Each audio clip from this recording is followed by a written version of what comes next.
Something dark and terrible is spreading across the Marvel multiverse. A disease threatens to destroy everything in its path and leave all life in the multiverse dead. This is the story of how zombies came to the Marvel universe and nearly wiped out all life on Earth. Marvel Zombies, 2007, Dead Days. Our story begins the same way it did for many other Earths that fell to the zombie invasion. On Earth 2149, there was a flash in the sky and a ripple through the clouds. A version of the Sentry from an unknown reality had been infected with a zombie virus and had, through sheer force of will, punched a hole into an alternate universe in search of a new food supply. The Avengers were some of the first to be infected. They had gone to investigate this reality-shattering event in the middle of New York. Many of them were ripped apart and infected by this strange Sentry. In a matter of seconds, the world had already started its rapid descent into annihilation. As the world begins to fall apart, Spider-Man swings away from the outbreak point as fast as he can. He's desperate to get to the people he loves and ensure their safety. When he finally reaches Aunt May and Mary Jane, he tells them that Colonel America, this reality's version of Captain America, bit him and that he's beginning to feel ill. He's unaware that it's already too late for him. Aunt May runs off to find medical supplies while Mary Jane tries to figure out what's going on. The Avengers have gone mad and started eating people. Spider-Man did his best to reason with them, but wasn't able to get through to them before they attacked him. MJ is ready to leave New York, but it's too late now. Spider-Man has begun to turn. In just a few seconds, he's completely zombified and overcome with hunger. Aunt May comes back into the room just as Peter starts to devour MJ. He begs his aunt to lock herself in the bathroom. Peter is no longer in control of his body. Back in the heart of the city, the Avengers are slaughtering every civilian they can get their hands on. On Asteroid M, Magneto laments his apparent involvement in the zombie plague that's doomed humanity. He had attempted to thin out the population of Homo sapiens so that mutants would have an edge, but it spiraled out of his control. The entire planet is headed for extinction now. Magneto is determined to fix this problem as best he can. The leader of the Brotherhood of Mutants makes his way to Earth to save as many survivors as he can. Nova flies over to Peter's apartment to check in on his family. He finds Spider-Man hunched over, desperately consuming the remains of MJ and Aunt May. He tells Nova he won't share and that the hunger has forced him to do this. Spider-Man throws Nova out the window and tries to bite his face off. Just before his teeth sink in, Spider-Man is stopped by Daredevil. Daredevil has already come to the correct conclusion. They have to kill Spider-Man. This revelation shocks Nova. This hesitation is all it takes for Spider-Man to bite Daredevil. In the city, Colonel America has managed to get all the other zombified Avengers under control. Their hunger has temporarily subsided, allowing them to think clearly. Colonel America orders everyone back to Avengers Mansion so that they can come up with a plan and potentially find a cure. At the Xavier Institute, the zombies are already overrunning the X-Men.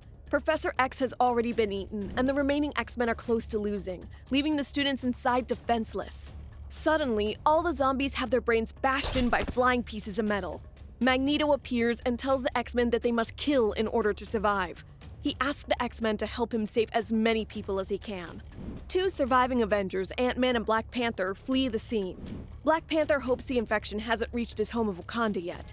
Ant-Man tells him that they can try to develop a cure back at his lab when T'Challa notices a bite wound on Ant-Man. Without hesitating, Ant-Man expands his size and knocks T'Challa out in his fist. Hank Pym explains that he's preparing a meal for himself when the infection takes hold.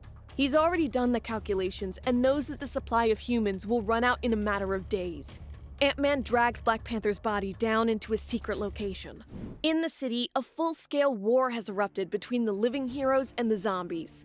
At the Baxter Building, the absolute worst has happened to the Fantastic Four. The children of Mr. Fantastic and the Invisible Woman have been slaughtered by a zombified She-Hulk. Sue Storm explodes She-Hulk's head with one of her force fields, splattering the thing in gore. While the family is in mourning, they receive a transmission from Nick Fury. Outside, Nova and Thor are starting to struggle with the zombies when they're saved by the Fantastic Four. Marvel's first family leads Thor and Nova to the S.H.I.E.L.D. helicarrier, the last hope of humanity. Nick Fury explains to all the surviving heroes the situation. The zombie outbreak has only been around for a few hours, but it's already spread across the globe. Most of the current zombies roving around are metahumans, but that's likely because regular humans are eaten before they transform. The infections have advanced too far to be contained. The plan is for Bruce Banner, Reed Richards, and Tony Stark to all work together to create a cure, while the rest of the heroes bring survivors back to the helicarrier. Nova points out the numerous flaws in the plan, but Nick Fury retorts that it's the only plan they've got. They either fight with everything they got, or give up and die. In the Avengers mansion, a zombified Ant-Man stumbles in and finds the Avengers feasting on their butler Jarvis. Ant-Man questions if they've all accepted their fate and don't plan on fighting the hunger. The Avengers explain that they've already killed dozens of innocent people. There's no hope of redemption or salvation for them, so they might as well enjoy it while they can. The world has fallen into complete chaos. The heroes do their best to protect the civilians fleeing into the helicarrier. In the country of Latveria, Dr. Doom refuses Nick Fury's help, believing that his home is immune to the zombie infection. Within the helicarrier, Sue Storm finds Mr. Fantastic hard at work over a dissected zombie. Reed reveals that he, Tony, and Bruce are all working on different solutions simultaneously. Reed then begins to ramble about how amazing the zombies are and how they're more efficient than humans. Sue tries to remind Reed that the zombies are responsible for their children's death, but he's not listening. She eventually leaves in disgust. Nick Fury visits Tony Stark to see how his project is going.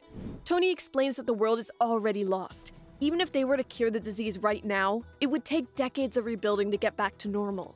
Because of this, Tony is focusing on escape. He's creating a portal to an alternative dimension similar to their own, where the survivors could find refuge. Outside the helicarrier, the battle is going poorly. Heroes like Iron Fist, Nova, and Wolverine have been bitten. Magneto orders everyone to retreat to the helicarrier while Reed meets with the rest of the Fantastic Four. Reed reveals he now believes that the zombies are the next step in human evolution. Sue immediately lashes out at him, but Reed has already infected them all. When they came in, he scratched them with the disease. They all turn in a matter of moments and swarm Mr. Fantastic. Reed gleefully allows them to bite him so that he can experience the transformation too. One of the smartest minds in the Marvel Universe has fallen to the virus. Tony tells Nick Fury that the teleporter device is finally finished. The machine will only work once, so they have to make sure they pick the correct universe. At that moment, the zombie Fantastic Four burst into the room. Before Tony can put his armor on, the four have already sunk their teeth into him. Nick Fury starts to move the device away while they're distracted. Fury seals himself, the device, and the surviving heroes into a safe room. He explains that they can't use the device because they could potentially spread the zombie virus to another reality. He orders Thor to destroy the teleporter, trapping the virus in this dimension permanently. Right after this, the Fantastic Four finally break into the room and viciously rip Nick Fury apart. The zombie apocalypse is in full swing, and there's nothing anyone can do to stop it. Before we continue with the end of the world, be sure to subscribe to the channel with notifications on to never miss an upload, and smash that like button for some plot armor today. Marvel Zombies 2005 #1. Over the next few days, the entire world falls to ruin. The Fantastic Four attempted to trick other versions of themselves into building a device that would connect their worlds. Luckily, Magneto intervened and destroyed the machine, saving that alternate reality but dooming himself to the zombie apocalypse. Now Magneto is surrounded by a swarm of very angry zombie heroes. They try to convince Magneto to surrender so that his death will be swift, but he refuses. He plans to go down fighting. Magneto uses his powers to unleash a bullet storm of metal onto the zombies. Colonel America and Spider-Man chase after Magneto, but he has the upper hand. Spider-Man runs out of webbing and plummets out of the sky, and the Master of Magnetism slices off the top of the Colonel's head with his own shield. Spider-Man broke his leg in half from the fall, giving Magneto enough time to escape. While catching his breath, Magneto gets in contact with Asteroid M. They offer to send a shuttle down for Magneto, but he tells them that he'll find a way to reach them. Just as he's about to flee into the sewers, Hawkeye catches him and manages to fire an arrow into his side. Luckily, Magneto was able to sever Hawkeye's head with the shield at the same time. This attracts the rest of the zombies. Colonel America collects the shield while the others surround Magneto. Despite the terrible odds, Magneto refuses to give up. He's always been a fighter. In quick succession, he throws Colonel America into the wall, sends an arrow into Thor's neck, and collapses a building on top of the zombies. Magneto gloats over his apparent victory a little too soon, when the Wasp appears and rips a chunk of flesh from his neck. Like a swarm of locusts, the zombies descend on Magneto. They all fight over the pieces and end up ripping him apart. By the end of it, nothing remains of the mutant. With their hunger temporarily sated, the zombies regain control of themselves and question their existence. Spider-Man's shattered leg isn't healing, and Bruce isn't digesting any of the flesh he consumed as Hulk. Ant-Man points out that they can no longer feel pain despite their severe injuries. Even Wolverine's impressive healing factor is no longer working in his zombie form. Even losing a considerable portion of the brain doesn't seem to kill them, as Colonel America points out the missing top half of his head. While everyone else is trying to figure out what's going on, Spider-Man is suddenly consumed with guilt over murdering his wife and aunt. The rest of the former heroes show little sympathy for Peter's grief and mostly ignore him. Luke Cage draws everyone's attention to something in the sky. They all spot the Silver Surfer drifting through the air. The zombies can only think of one thing: food.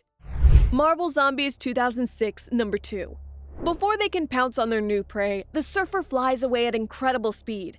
They look to Colonel America for a game plan, but he tells them it's hopeless. The Surfer is moving too fast for them to catch. He tells them there are likely still small groups of survivors scattered across the globe, and they'd have a better chance searching for them. Ant-Man tells the group to report to the rest of the zombies about Magneto while he searches for his wife. He pushes them to lie about Magneto's fate. That way the others don't know that they didn't leave any food for the rest of them. Ant-Man heads off while Luke Cage gives Spider-Man a piggyback ride. It turns out that Ant-Man's concern about his wife was false. Instead of searching for the Wasp, he heads to his secret lab and finds Black Panther. The King of Wakanda is in terrible shape. One of his arms is gone, and Ant-Man has kept him in a medical coma. Ant-Man reveals that he's been cutting pieces off of T'Challa so that he can keep a clear mind and continue his work. As Hank prepares to remove T'Challa's leg, he starts to justify his actions. He's specifically cutting limbs instead of biting so T'Challa won't get infected and remain human. In his twisted mind, Hank likes to believe that Black Panther would volunteer for this if he were awake. As he's stitching the wound closed, Hank reveals his most terrible secret. He likes the taste of flesh. If he were to be cured of his zombification, he believes he'd still eat humans. Once he finishes, the Wasp suddenly appears and accuses Hank of hiding food from her. He tells her the rest don't have the self-control he does, and they would have eaten Black Panther whole. The Wasp demands that Hank share, but Ant-Man instead grows in size and swats her away. She threatens to reveal Hank's secret to the others, but he catches her before she can. With a single chomp, Ant-Man bites his wife's head off. He tosses the corpse and spits the head out in disgust. With zero remorse, Hank remarks that zombie flesh tastes terrible. Ant-Man starts to chow down on the fresh leg he just cut off, while T'Challa wakes from the sedation. He begs for death, but Ant-Man refuses since that would spoil the meat. While Black Panther suffers, the Silver Surfer races across the world, observing the zombies' destruction. Both Latveria and Wakanda have fallen to the undead horde. All of the zombie heroes have converged in Times Square. Tony and Steve discuss the recent events that have transpired. Steve reveals that they found Magneto and that he put up a serious fight. The group tells their prepared lie about Magneto dying in a gas line explosion that destroyed the body. Tony quickly sees through the lie and asks Spider-Man about his family, which instantly sends him into a depressive spiral. This lets Tony know that they ate Magneto since Spider-Man is so emotional. The group tries to explain themselves, but Tony tells them that he's not angry at them, just mad that he didn't get a chance to eat.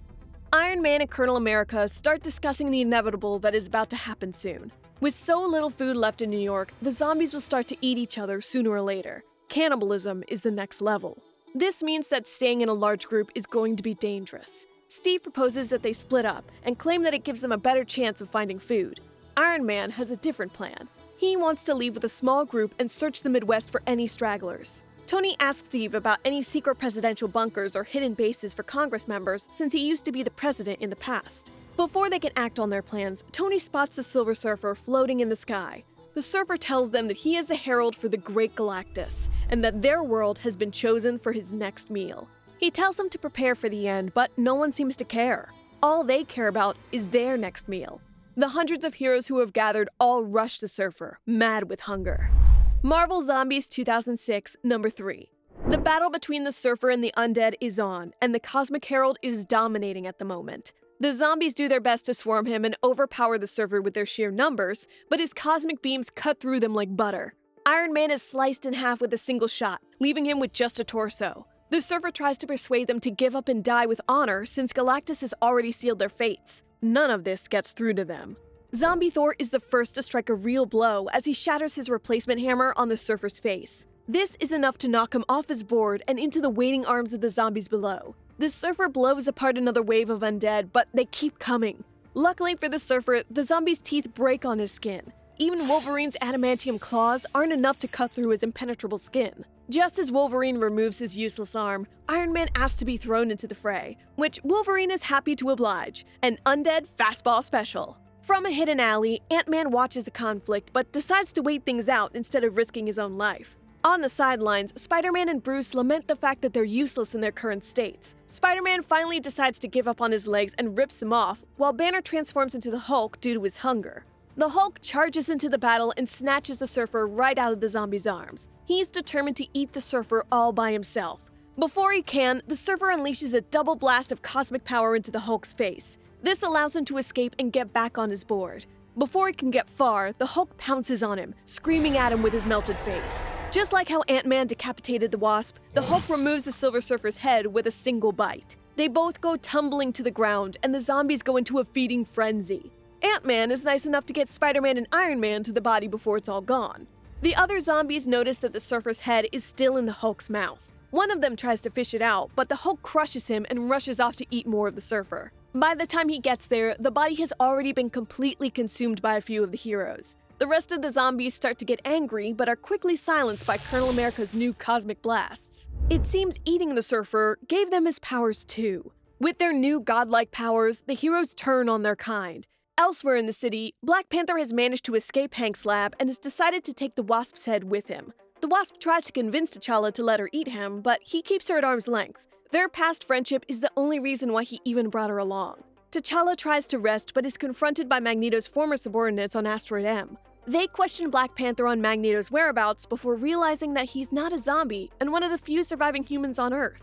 Back with the zombies, Ant-Man, Colonel America, Wolverine, Luke Cage, Spider-Man, Iron Man, and the Hulk have killed every other hero with their cosmic powers. Iron Man quickly learns that they can all fly now, which will help them sweep the Earth of survivors much easier. Before they can enjoy their powers too much, the World Devourer Galactus makes his appearance. He asks where the Silver Surfer is, and the zombies tell him that they ate him. This angers Galactus, but the undead heroes are ready for a fight.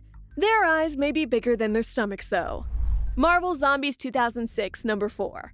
The fight immediately goes poorly for the zombies. Galactus' powers easily outclass the heroes even when they work together. To demonstrate this, Galactus vaporizes Luke Cage's arm. Before things turn for the worse, they all flee. Galactus doesn't chase them, but instead begins his consumption of the Earth. Ant-Man decides to take everyone to his secret lab so that they can figure out a way to take down Galactus. Right before they get there, the Hulk transforms back into Bruce.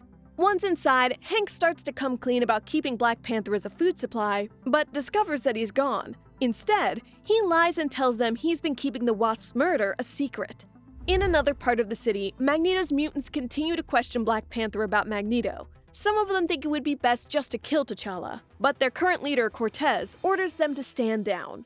That doesn't work for one of the mutants, who attempts to take Black Panther out. Before he can, T'Challa throws the Wasp's head at him, which rips his neck open. Another mutant charges at T'Challa, who skillfully defends himself even without an arm and a leg. Before things escalate too far, Cortez regains control of his men and offers Black Panther a spot on Asteroid M. He accepts, but demands that they bring the Wasp with them. Over the next couple of days, Tony, Bruce, and Hank all work together to figure out how to defeat Galactus, while Luke Cage and Spider-Man play cards. Luke points out that Peter is still wearing his mask, even though there's no need to hide his identity anymore. Peter explains that he still feels guilty for killing his family and can't bear to look at himself. After days of collecting, the heroes finally have everything they need to take Galactus down. Vibranium from Wakanda, crystals from Doctor Strange's sanctuary, and materials from Latveria and the Baxter Building. Before they can put everything together, the hunger starts to affect Bruce, threatening a Hulk transformation. To stop it, he reaches into his stomach and eats a piece of flesh. Hank and Tony explain that they've been repeatedly eating undigested flesh to stave off their hunger. The downside to this is that their bodies are so acidic that the pieces become smaller each time they do. While the heroes assemble their device, the villains of the Marvel Universe have gathered to try and fight Galactus before he devours the Earth. On Asteroid M, Cortez shows T'Challa around the base. Black Panther is introduced to Reynolds, the science guy of the base, who's excited to experiment on the Wasp. T'Challa then meets Hendrix and Forge, who will set him up with new prosthetic limbs. Cortez reveals that including T'Challa, there are only 12 people total on Asteroid M, the last remnants of the human race. In Times Square, the heroes have finally finished assembling their weapon against Galactus. It's an amplifier for their cosmic powers. The 7 of them all add their powers to the device, which shoots an explosive blast at Galactus that seriously damages him. The undead have learned that gods can bleed. Marvel Zombies 2006, number 5. The heroes quickly shoot another blast at Galactus, which topples the Colossus. The villains start to swarm the fallen giant and get stopped by the heroes. They don't want to share a single piece of Galactus' body. Once again, another battle between zombies breaks out with the heroes decimating the villains with their cosmic abilities. Spider-Man blasts a hole through Venom's chest. With his dying breath, Eddie Brock tells Peter that the symbiote was already dying since it couldn't survive with an undead host. Wolverine unleashes a bolt of cosmic power directly into Juggernaut's mouth, popping his skull like a balloon. Colonel America begins to beat Red Skull with his shield, but the undead Nazi points out that Steve has a new weakness. He reaches into the Colonel's head and rips out the rest of his brain. Spider-Man decapitates Red Skull, but it's already too late. Colonel America has died right alongside his archenemy. The rest of the heroes make quick work of the villains. It's now just them and a seriously injured Galactus. He makes one last threat, but it's ultimately pointless. The zombies easily overpower him and begin to feast on the biggest meal of their lives. 5 years later, the Earth is very different than it was before. Everything has become overgrown with vegetation. The survivors from Asteroid M begin their first expedition on the planet. Over the years, a lot has changed. Black Panther has been given new cybernetic appendages and has a child named Kashamba with Hendrix. The living survivors are uneasy being back on Earth, but can't find any signs of zombies anywhere. It's like they all disappeared. The Wasp in her new robot body confirms that the zombies are gone. During those 5 years, they managed to find a way to partially cure the Wasp of the virus, or at least keep her mind clear of the hunger. Reynolds also confirms that the zombies aren't just on another part of the planet. The survivors of Asteroid M are the only people on Earth, living or otherwise. On a far-off planet, an alien ruler tells their child goodnight, but is interrupted by an advisor. The advisor tells the king that their sensors have picked up something. He informs the king that the Galactus comes. The king asks how much time they have left, but it's already too late. They're here. From the sky, 6 figures descend and unleash havoc on the world. It is our 6 former heroes, now empowered with the world-devouring abilities of Galactus. Earth 2149 is now a dead world, but it didn't stop there. Nowhere in the universe is safe from the never-ending hunger of the zombies. What did you think of the Marvel Zombie Apocalypse? Let us know in the comments. Thank you for watching to the end. Until next time, keep that plot armor on you. I'm Alexandra Macedo. Have a great day. Goodbye.